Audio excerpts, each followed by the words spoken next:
Hey everyone, welcome back to All Things Private Practice Podcast. Joined today by Christine Lee for the second time, the founder of Mentaya. And for those of you who don't know what Mentaya is, they are a service that help private pay practice therapists gain more private pay clients or start your private pay practice. They also help the client and where the client can find out what their out-of-network deductible is or what their benefit packaging is. And it's a really cool service. It makes therapy really accessible on both ends.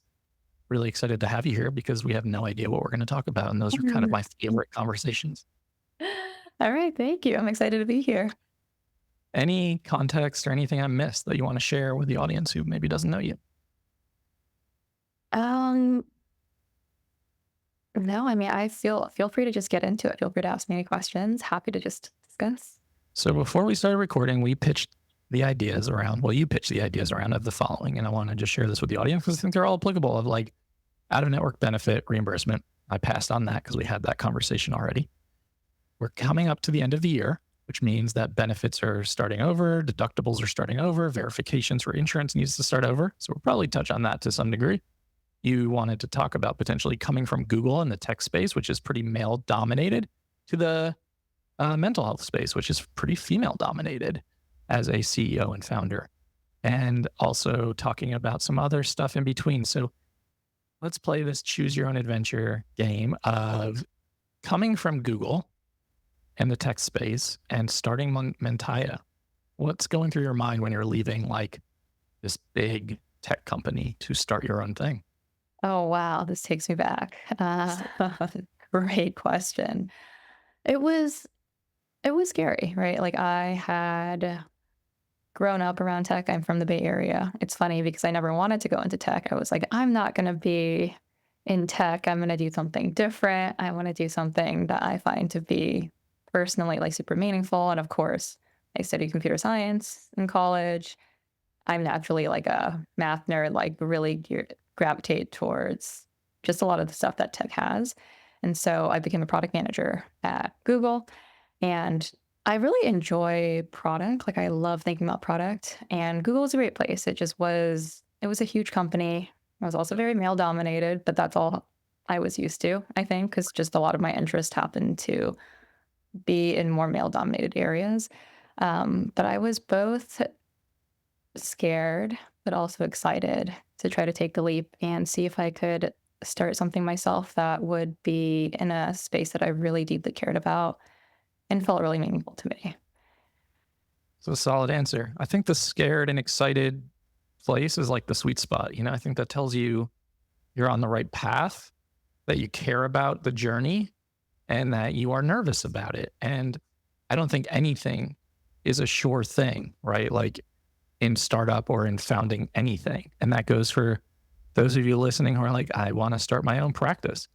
Not saying that we can't be successful, but if the results were guaranteed, everybody would take these leaps, right? So there is risk involved, and there is risk involved of like stepping away from what I imagine from the outside perspective of stepping away from a pretty secure, well-paying tech job at a very well-known, reputable company.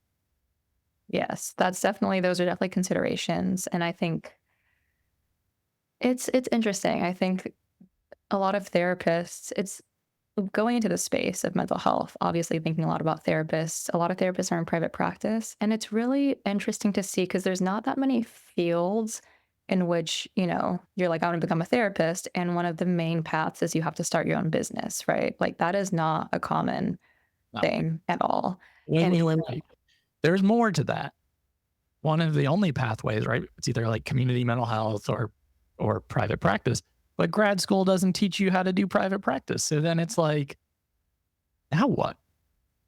Yeah. And so it's funny because I think I have a lot of parallels in my journey where obviously my Google experience was great. I learned a lot about product. I learned about, leadership, running teams, leading teams, things like that.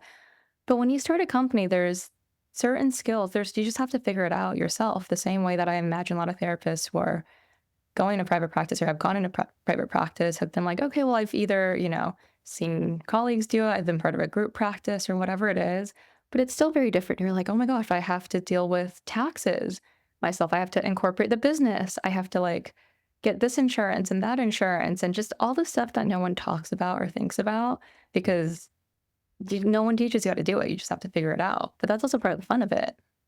I agree. I think that challenge is part of the fun of it. I think like trying to figure it out is part of the fun of it.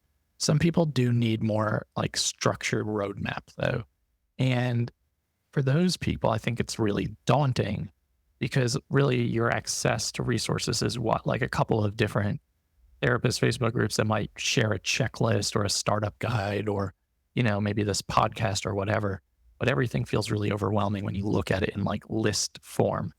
Then you start like checking things off and you're like, oh, this is actually quite easy. Why did I take so long to do it?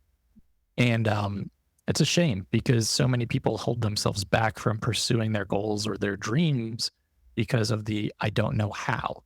Or the thing that makes me even more sad is I don't think I would be good at it or successful at it if I tried. And I see a lot of people like holding themselves back from pursuing that aspiration because of that thinking. Did you have any of those feelings like when you were leaving to start this company? Yeah, I mean, I think I had a lot of those thoughts. I will say naturally, I'm someone who is excited about change and embraces change. And I do thrive in sort of like ambiguity and new things, and that excites me. But of course, I was like, what if I'm too young? Like, I'm not the stereotypical, at least in tech, I'm not the typical founder, like I don't Right. fit that stereotype. I specifically wanted to, for me, it wasn't about like, oh, I want to make a ton of money. I really just care about making the impact. And of course, who doesn't want money? Like, that's great. But I'm taking a huge pay cut to run Mentaya. Like if I wanted to make money, odds are I would have made way more money if I stayed at Google, right? And so for me, it was a more of a less typical and non-traditional path. And so I had a lot of fears around like, what if I'm not good enough? Or what if I spend a bunch of time doing this? What if therapists just like don't like what I'm building? I'm trying my best to do something that is beneficial for the therapist and the client. And I try really hard to talk to a bunch of therapists and understand their perspective to make sure what we're building, I think, is taking them into account. But like, what if they're just like, oh, here's some random person from tech who comes in and tries to like screw us over again? Like I feel like there's a lot of those narratives. And so those are things that I'm very aware of. And I try to make sure that I'm not just one of those people doing that. And so that's definitely something that I think about a lot.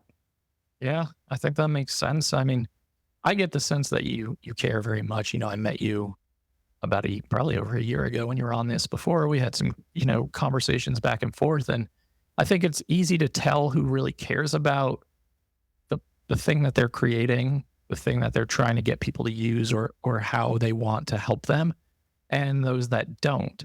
And I think it's obvious that you and your mission, you really do care about the outcome, the experience, especially on both sides. Like we can talk a little bit about why mental health. And I think you did do this the last time you were on here, but I think it matters when you care about the clinicians getting paid well, right? That's huge. And the client getting reimbursement so that they can afford therapy. That feels like a win-win. It feels like a paradox a lot of the time, like that we have to sacrifice one or the other. So the fact that you're trying to create something that has some duality, I think is really a values aligned business model and something that you obviously are passionate about. Can you talk a little bit about why mental health? Like why did this feel like the thing that you wanted to create?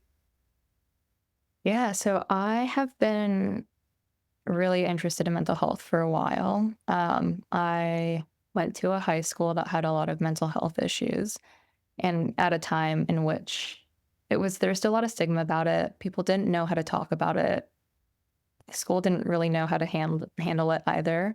And we were all like teenagers, and I guess trigger warning here, but we, made national news for teen suicides. Yeah. And so I had just started high school. Like this, I think it first happened right before I actually moved to a new place and started high school. So I don't even think I knew what mental health was back then. But I think just, like seeing that happen, being surrounded by at least attempts around conversations around it throughout all of high school, I think kind of just stuck with me. It wasn't like I was like, oh, now I'm so interested in mental health. But I think just naturally, in the back of my head, it was always really important to me. And I saw the consequences of just like lack of awareness of it. Like people didn't know how to deal with it. It was just like a tough time to watch. And when I got to college, I actually I studied computer science and I was really interested in just like the algorithms and the like problem solving parts of it. But every chance I had, like for my senior thesis in college, I did mine in the mental health space because I think I just naturally gravitated towards it. I don't think I even realized it. And then when I was thinking of quitting Google and figuring out what to do next, I was like, all right, I've like gained up some skills working at Google. Like, what do I want to do with it? And I considered becoming a therapist, actually. I thought about that for a bit. I thought about the spaces I cared about. And for me, it boiled down to mental health was like one of the most important things I think is it's also so fundamental to humanity. Like every single person, like we talk about physical health, but mental health is just as important, if not more important in some ways than physical health, right? Like, wouldn't you rather be very mentally healthy and like maybe physically not in the best shape or in the best health than like you're like tip top shape physical health wise, but you're struggling with your mental health? Like that sucks. And so I wanted to work on something that was personally meaningful to me and felt like it was very fundamental to humanity in general. Yeah, no, absolutely. I love that. And I think being drawn to the things that you feel like are really important to you and having that story really helps set the stage, right? In terms of how can we help on a larger spectrum? Because if you became a therapist, you could certainly be helpful without a doubt. And you can have ripple effect in the community. But doing what you're doing now, you do have access to helping a lot of communities. And I think that's really important because ultimately, Mentaya being able to help therapists get paid more, we all want that. Even if you're listening and you're like, no, I don't. That's not why I got in this field. You definitely do. And also being able to ensure that there's accessibility for the clients because clients so often have to like default to whoever's just available. And that sucks. Like for us in Appalachia here in Western North Carolina, where, Asheville's quite liberal and progressive, but if you go outside of it, not so much. And for our queer and trans clients who are looking for therapists in rural North Carolina, it can be really challenging. And to say like, I have to see the person in my town or I have to see the person who's available because they take my insurance, that really can be quite limiting in really good quality outcomes. So what you offer is quite valuable. Now I want to pivot a bit because you also pitched me on the idea before we started, and I didn't even mention this because I forgot until this second, on like AI and how that influences healthcare and mental health care and what you think about the future of mental health care while we kind of do this like delicate dance with, are we pro or con artificial intelligence and what do we think that's going to do? And I want to just say, I'll make my own statement right now. It's not going anywhere for those of you listening. Like if you're like, I hate AI, it's going to ruin the field. Like I hear you. It's also not going anywhere. Like it's just going to continue to evolve. So as someone with a tech background, yeah, share your thoughts. Yeah. So I used to work at one of my teams I worked at Google was on like the Google AI research team.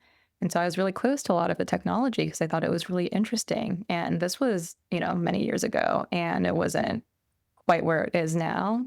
And now anyone who's used like ChatGPT, you've seen it. It's gotten pretty good. And I think a lot of people are scared of change. I know that there's definitely some fear from therapists and I'm sure other professions as well. Like, is this going to replace my job? Like, oof, I don't like this.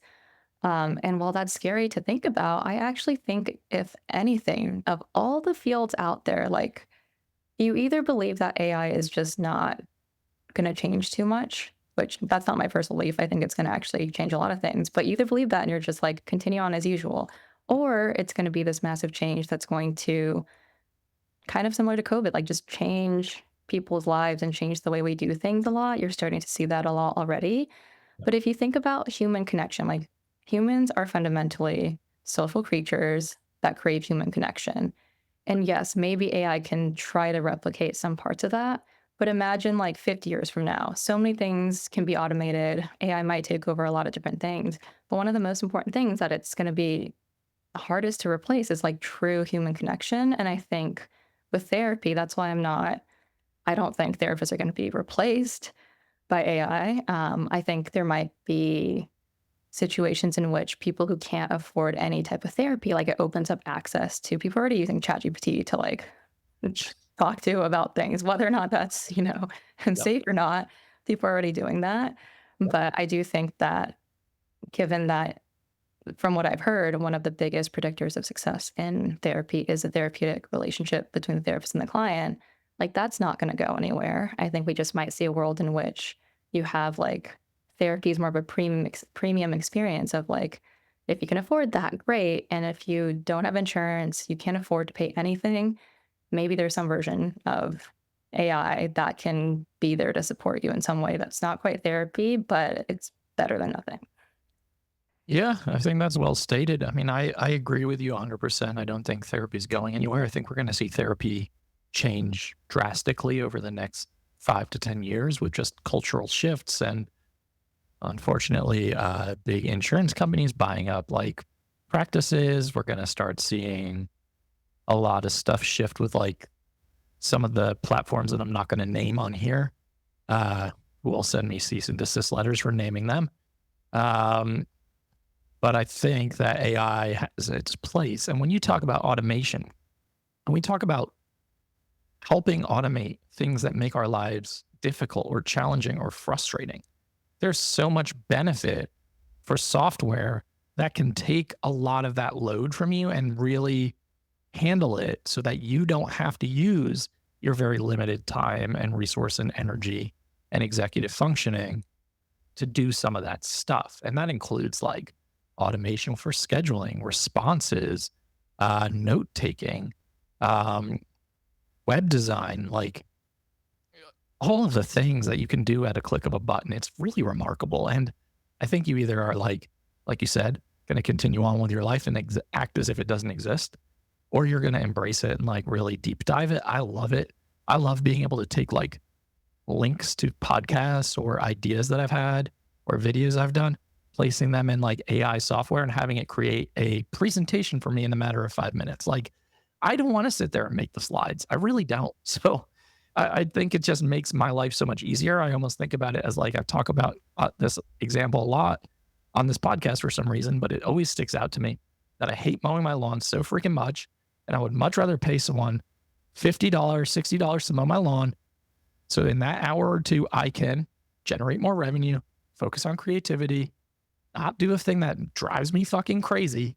And I think that when we're talking about automation, it really is just trying to figure out what are those things that can make your life a little bit easier. Yeah. And I think that's especially in a field like therapy where a lot of therapists running their own businesses. They all have private practices. There's so many things I'm sure that people didn't realize they were signing up for, right? Like, presumably you become a therapist because you want to, help people and do therapy and not do all the admin work and like all the bajillion like little things that add up and drain you. And so I would think of not even just AI, but any sort of software or automation when you're considering like, do I want to pay for this? Like, value your time. Your time is so important. And especially through like building Mentaya and like running a business, I'm starting to realize like I want to outsource all the things Yep. that, to your point, drain me, things that I'm just dreading, like Yep. things. It's not even just the time, it's the energy suck of like, if you have 100 different little things, at the end of doing that, you're just like, I don't have time to think about anything else. And so whether it's AI or just some sort of software that helps you do something more quickly, you think about like, would I rather spend that hour having a session with a client? And like that brings more meaning for me than to like do whatever admin work that you need to be doing. Absolutely. 100%. Like, I think it's, you don't really realize when you start a business that you're going to wear all the hats, especially at first when you are, struggling with cash flow and bringing in revenue. You're going to have to do a lot of this stuff yourself.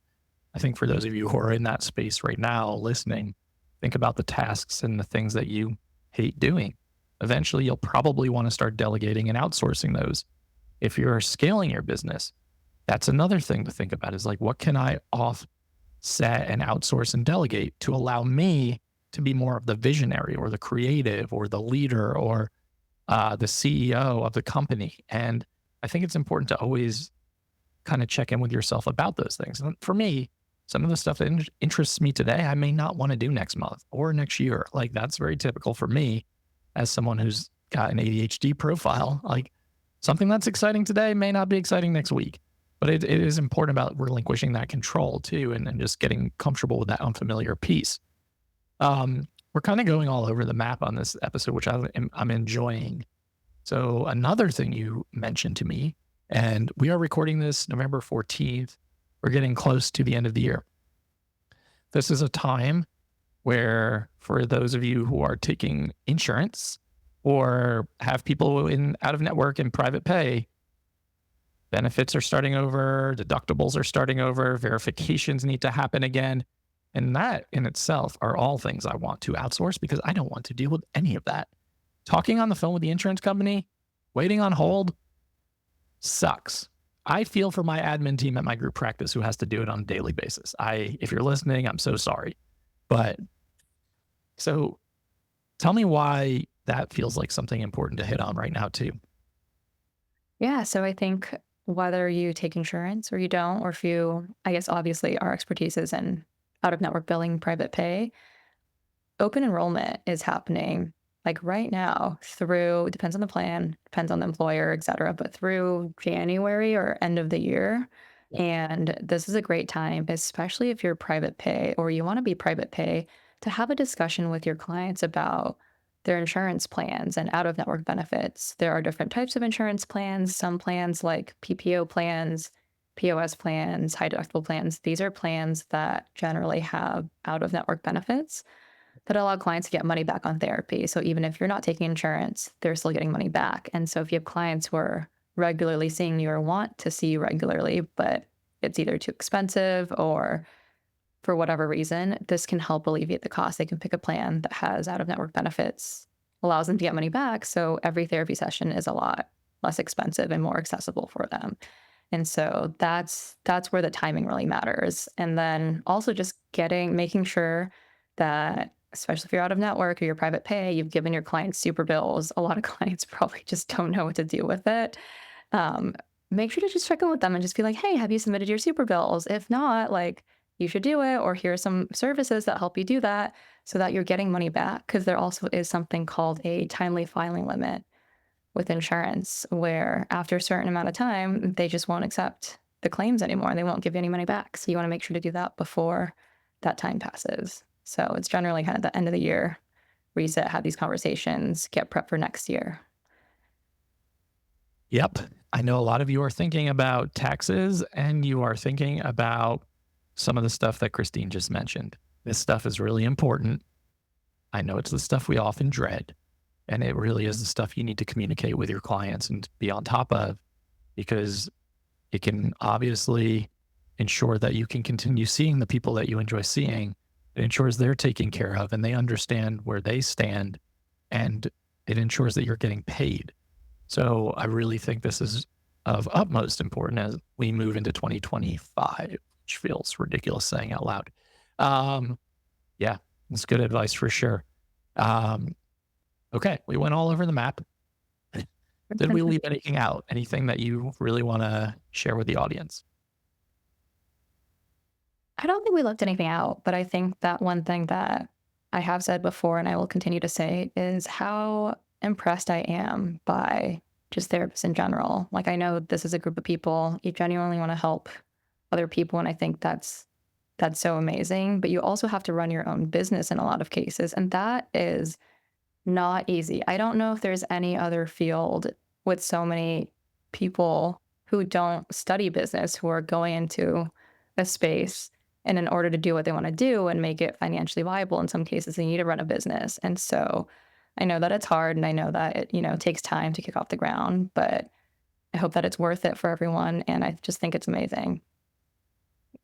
Well, we appreciate that, and definitely appreciate what you are trying to do for the therapist and mental health community at large. So thanks again for coming on and making time, and please share with the audience where they can find what you're doing.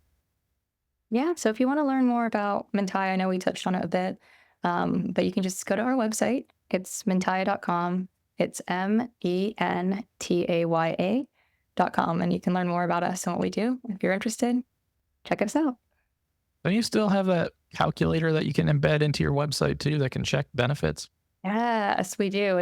We have this instant benefits calculator that you can put on your website, send to your clients, help them understand their out of network benefits so that they know that just because you don't take insurance or just because you don't take their specific insurance doesn't mean they can't use their insurance to get money back on therapy. So, Love it. So super easy to do. We'll have that in the show notes so that you all have access to check out Mentaya's resources and what Christine has created. Thank you so much for coming on, and appreciate you being willing to do an episode where we just didn't pick a theme and we just saw where it went. of course, this is fun. To everyone listening to All Things Private Practice, new episodes are out every single Saturday on all major platforms and YouTube. You can like, download, subscribe, and share. Doubt yourself, do it anyway, and we'll see you next week.